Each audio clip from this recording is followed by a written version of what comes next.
First girl from the Northeast to play for India. Assam से है। अभी समझ में नहीं आ रहा आपके सामने मैं क्या बोलूं, बट जो समझ में आए वो बोलो।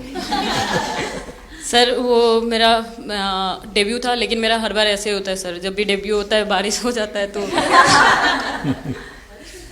उस दिन भी वैसे हुआ सर, बारिश हुआ और हम बस कीपिंग ही किया मैंने। बट इतना था, मतलब मैं खुद बहुत हैप्पी थी उस दिन, क्योंकि डेब्यू होना बहुत बड़ी बात है इंडिया के लिए करना, और वो भी वर्ल्ड कप में हुआ मेरा, तो बहुत एक्साइटेड थी मैं उस दिन उस मैच को लेके कि खेलूंगी देश के लिए। और मेरा ऐसा था कि मैं उस दिन मतलब मैच जिता के दूँ इंडिया को, कि मतलब जो भी मेरे से अच्छा बने और मैं जितना भी एफर्ट लगाऊं।